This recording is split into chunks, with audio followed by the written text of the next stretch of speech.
Halo guys, jumpa lagi bersama saya channel Mas Satwa Vlog dan assalamualaikum warahmatullahi wabarakatuh.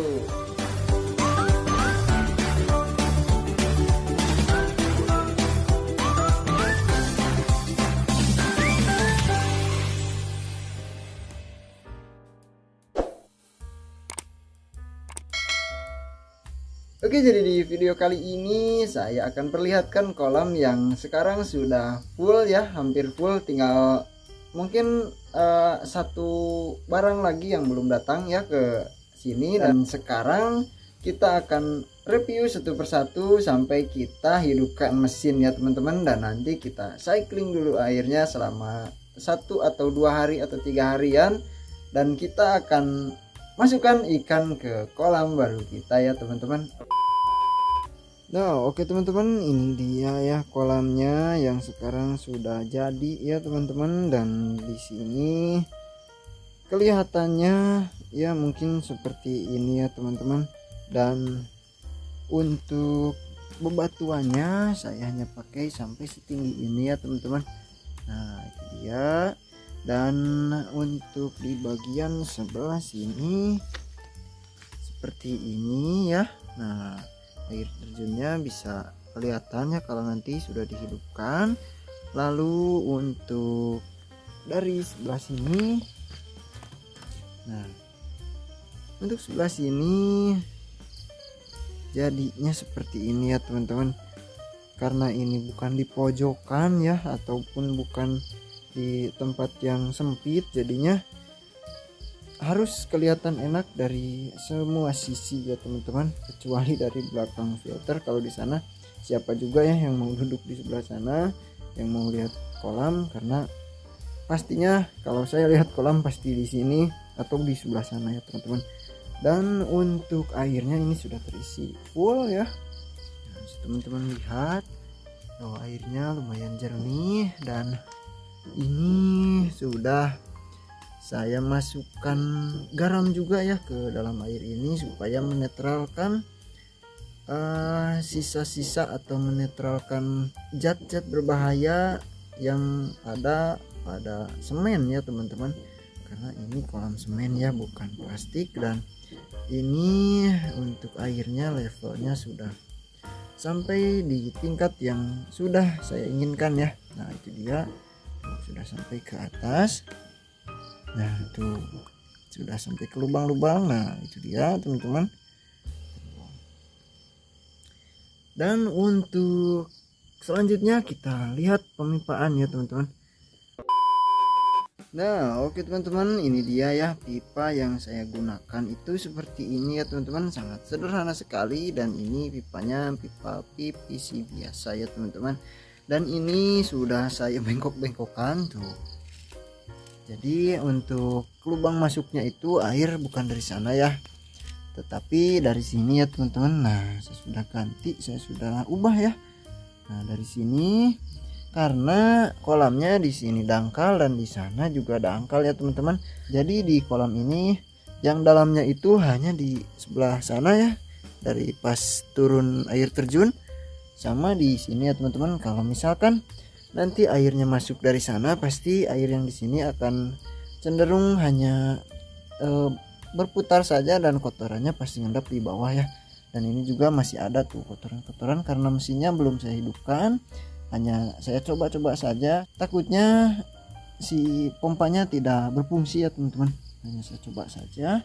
Dan nanti kita hidupkan mesinnya di akhir video ya teman-teman. Dan untuk sebelah sini, kalau misalkan lubang masuknya dari sini, otomatis kotoran yang ada di sebelah sana pasti akan terdorong sama air ya ke sebelah sini, dan kotoran yang ada di sini akan kesedot ke sana ya teman-teman. Dan untuk yang sebelah sini, karena airnya waktu saya kemarin coba hidupkan itu bisa berputar ya ke sebelah sini, tetapi karena tidak lama jadinya tidak sampai bersih ya teman-teman. Itu hanya percobaan saja untuk mencoba mesin yang baru ya, takutnya tidak menyala ya teman-teman. Dan untuk pipanya sendiri, ini saya pilih pipa yang ukurannya pas masuk ke lubang pompa ya teman-teman. lubang masuk air ke pompa. Nah itu saya pilih yang pas saja ya ke lubangnya, karena untuk ukurannya saya juga kurang tahu ya teman-teman untuk ukuran pipa-pipa PVC seperti ini ya. Dan untuk pompanya sendiri saya memakai pompa ukuran 2000 liter per jam ya untuk kolam ini, karena kolam ini sebetulnya airnya tidak terlalu banyak ya, karena kepotong juga sama bagian tengahnya ya saya buat seperti ini. Jadi airnya sebetulnya ini sedikit ya teman-teman, tetapi dalamnya itu hampir setengah meteran, jadi ya lumayan juga lah, lebih dari akuarium ukuran 1 meter kali 40 ya. Kalau 1 meter kali 40 dengan tinggi 40 itu biasanya 140 liter, dan saya hitung-hitung perkiraan di sini ada kurang lebih 250 literan ya. Jadi kurang lebih masih kekejar lah pakai pompa yang ukurannya 2000 liter per jam ya. Jika teman-teman ingin membuat kolam seperti ini atau ingin membeli pompa akuarium, nah itu untuk merek bebas ya, tetapi untuk ukurannya sebisa mungkin teman-teman harus menghitungnya dulu ya. Dan untuk rumus penghitungannya saya sudah buatkan videonya, teman-teman tinggal cari saja, tinggal lihat saja cara menentukan pompa yang tepat untuk akuarium ya teman-teman. Dan untuk ukuran menghitung jumlah airnya itu berapa liternya itu juga sudah saya jelaskan ya, tinggal ditonton saja. Dan untuk selanjutnya kita lanjutkan lagi untuk melihat apa saja yang ada di dalam filter ini ya teman-teman. Nah ini pompanya, untuk ke atasnya saya juga pilih yang pas saja ya, ukurannya saya lupa lagi. Dan ini kenapa saya sambung ya, karena kemarin itu ini terlalu pendek, saya potongnya sampai sini dan di bawahnya itu mentok ya teman-teman. Nah dia itu mentok, jadi saya sambung biar agak lebih ke sebelah sini ya. Nah mungkin seperti itu ya untuk pemipaan bagian luarnya, cukup sederhana ya teman-teman.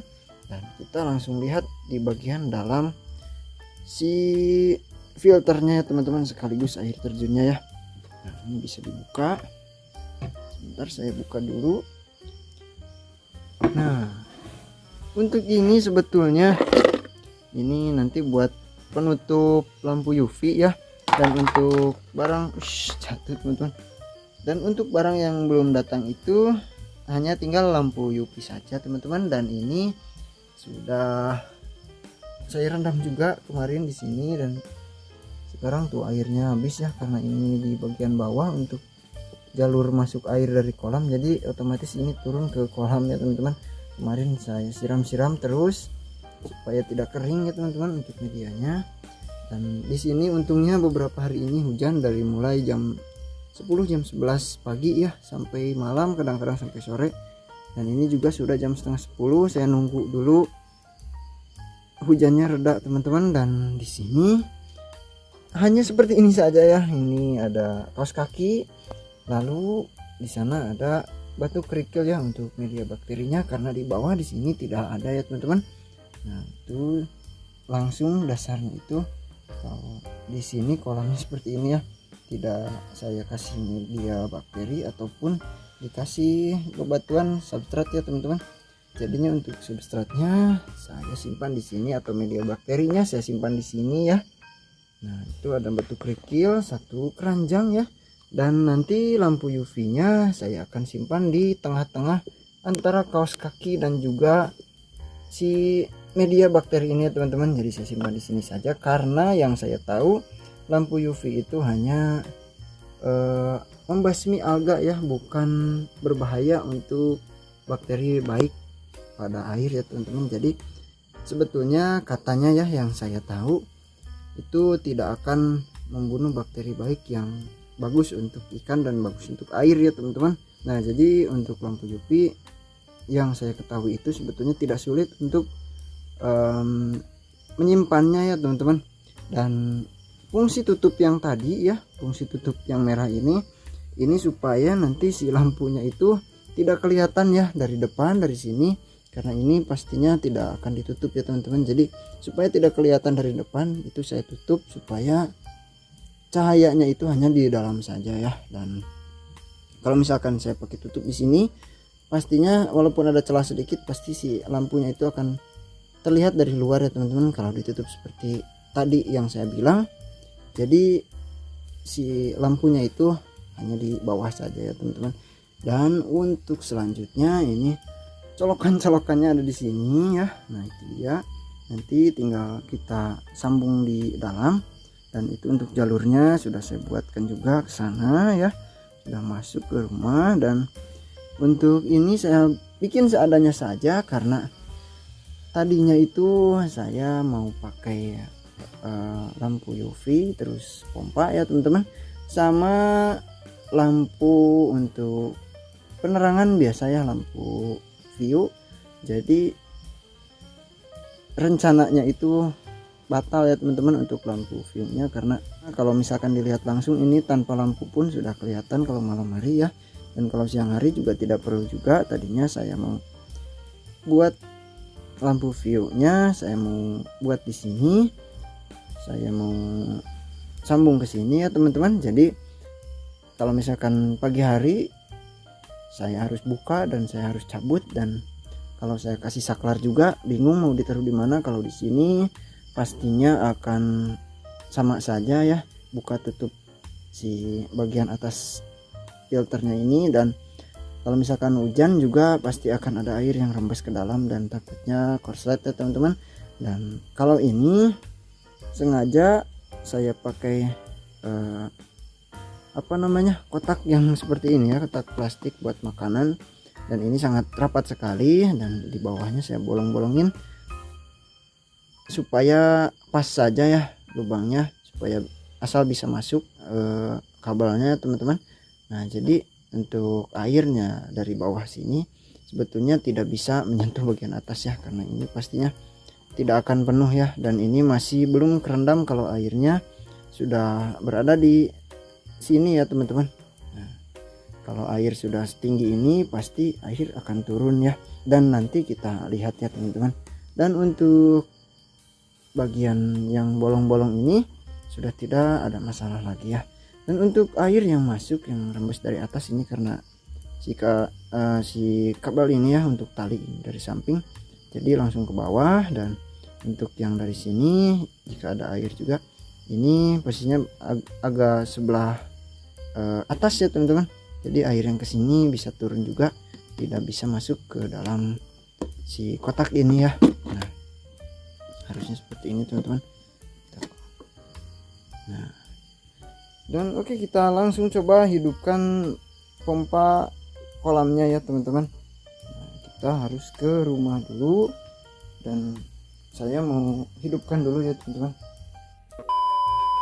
Nah barusan saya sudah ke rumah, sudah saya hidupkan dan airnya sudah mulai naik ya teman-teman. Nah itu dia tuh, berarti ini berfungsi ya teman-teman. Nah seperti itu, kita tunggu dari sebelah sini ya.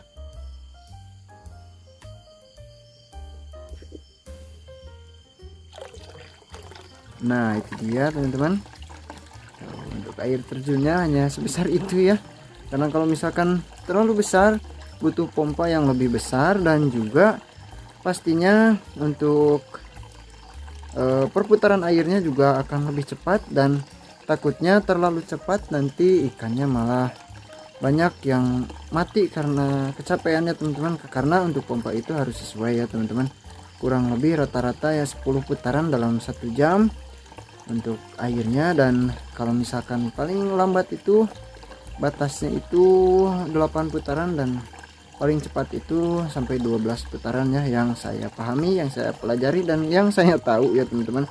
Jadi kalau misalkan pengen lebih besar, otomatis debit air yang ada di kolamnya harus banyak juga supaya perputarannya tidak terlalu cepat dan membuat si ikan menjadi nyaman ya teman-teman. Kalau misalkan untuk air yang sedikit pompanya terlalu besar, pasti perputaran airnya itu cepat dan ikannya pasti akan lemas ya, dan lama kelamaan akan mati juga ya teman-teman. Nah oke teman-teman, kita langsung tes ya apakah ini menyedot kotoran atau tidak. Saya akan coba dengan kotoran yang ada di sebelah sini ya. Nah yang ini sudah bersih ya teman-teman, barusan beberapa menit saya hidupkan sudah bersih di bagian sini. Nah kita coba yang sudah dekat dari sebelah sini. Nah itu dia tuh untuk kotorannya ya. Ini tinggal kalau misalkan ikan berenang seperti ini, pasti kotorannya akan lama kelamaan akan bersih juga ya teman-teman. Nah itu dia tuh untuk kotorannya masuk ya. Nah berarti untuk cara saya memanjangkan bagian lubang masuk dari kolam ini ke filter ya, untuk pemompaan ini berhasil ya teman-teman. Nah ini kotoran yang besar pun ini barusan nyangkut ya, di sini saya bersihkan. Tuh ini berhasil ya. Nah itu dia tuh, sedot ya teman-teman. Ini tinggal tunggu jernih saja, dan saya nanti akan pasang lampu UV supaya pertumbuhan alga di sini terkontrol ya teman-teman, dan tidak membuat airnya hijau ya. Nah oke teman-teman, jadi kurang lebih seperti ini ya untuk kolamnya, dan kita tinggal tunggu airnya itu dirasa pas ya untuk kita masukkan ikan, dan nanti kita langsung belanja ikan dan kita masukkan ke kolam ini ya teman-teman. Dan untuk ikannya sendiri saya masih belum tahu saya akan isi ikan apa ya untuk kolam ini, dan untuk ikannya teman-teman juga bisa kasih saran ya untuk saya ikan apa yang cocok ditempatkan di kolam sebesar ini ya teman-teman, dan yang bentuknya itu seperti ini ya. Nah silahkan tambahkan di kolom komentar jika teman-teman ada masukan atau saran ikan apa yang bisa saya pelihara dan saya masukkan ke kolam ini ya teman-teman. Dan untuk sekarang masih banyak pertimbangan ikan apa saja yang harus atau yang bisa saya masukkan ke kolam ini ya teman-teman.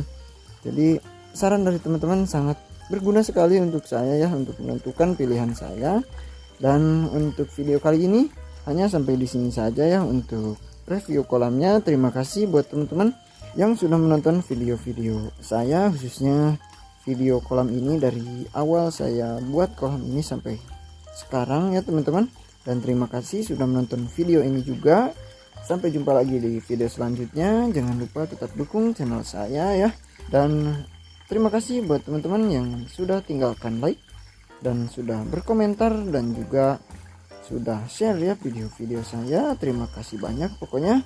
Dan sampai jumpa lagi di video selanjutnya. Wassalamualaikum warahmatullahi wabarakatuh.